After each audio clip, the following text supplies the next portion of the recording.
Grand Blue va avoir une saison 3 qui a déjà mal commencé. Il y a quelques heures a été diffusé le 12e et dernier épisode de la seconde saison de Grand Blue qui nous annonce qu'une suite est en cours de production. Le problème, c'est que ça fait 2 mois qu'à peu près tout le monde est au courant puisque la saison a entièrement leak juste quelques minutes après la diffusion de son premier épisode. Ce qui fait que la saison a bidé. Alors certes, le leak était uniquement disponible en VO et en 480p, mais à l'époque des intelligences artificielles, il nous aura fallu que quelques heures pour voir une version en 1080p upscalée par IA, disponible sur à peu près tous les sites illégaux, traduit dans n'importe quelle langue. Avec des sous-titres d'une meilleure qualité que ceux proposés par Crunchyroll quand ils se sont amusés à utiliser ChatGPT, mais c'est pas vraiment le sujet de la vidéo aujourd'hui. Déjà, on a un autre problème, comment ça se fait que la saison ait pu leak en intégralité le jour de sa sortie ? Puisque normalement, quand un anime débute, le staff est en train de terminer les derniers épisodes de la série. Et bien pour Grand Blue, on se retrouve avec un cas similaire à Dandadan dont je vous parlais dans la dernière vidéo, puisque le studio a eu le temps de finir la série bien avant sa diffusion et de l'envoyer notamment au service de streaming étranger. C'est d'ailleurs là où il y a eu le leak, avant justement qu'ils aient pu faire la moindre traduction. C'est pour ainsi dire du jamais vu, car l'industrie de l'animation japonaise fonctionne pour ainsi dire tout au dernier moment. Tout est fini dans le rush, au détriment d'ailleurs de la santé des animateurs et autres membres du staff,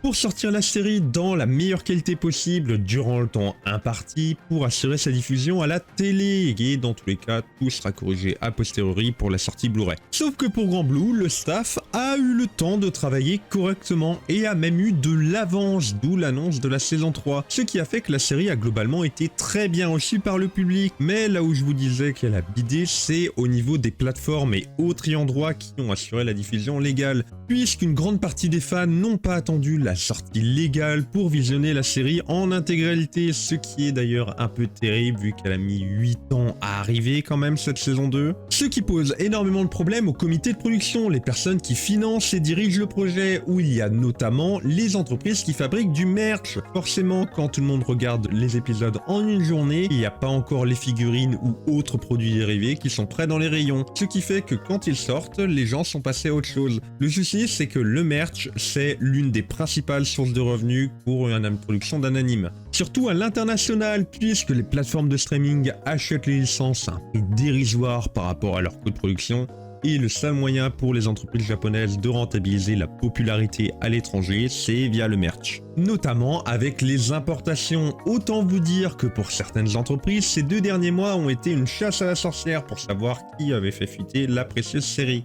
Et même si on a eu une saison 3, que la série fait partie des meilleurs titres de 2025 selon les fans, ça lui assure pas sa survie pour autant. On en a eu un excellent exemple il y a une dizaine d'années avec Yuri on Ice, qui était pour rappel Anime of the Year, série tellement populaire que l'équipe du Japon aux Jeux Olympiques de 2018 a patiné sur l'OST de la série, dont la suite, le film Ice Adolescente, a été annulé il y a un peu plus d'1 an par MAPPA. Même si Grand Blue a quand même un avantage par rapport à cette dernière, c'est qu'il est tiré d'un manga qui fonctionne très bien et que vous pouvez d'ailleurs retrouver en France, édité par Meian. En attendant, il y a quand même une bonne nouvelle dans l'histoire, c'est que si le staff a pris le temps d'annoncer qu'une 3e saison était prévue après la fin du 12e épisode, ils ont sans doute eu l'argent et le temps de la préparer pendant le temps de la diffusion, et donc on n'aura pas à attendre extrêmement longtemps pour la voir, même si bien entendu l'avenir de la série reste quand même un peu incertain du fait du leak. À voir comment ça va évoluer dans les prochains mois. Dans tous les cas, je vous tiendrai au courant sur la chaîne. Abonne-toi pour plus d'actu.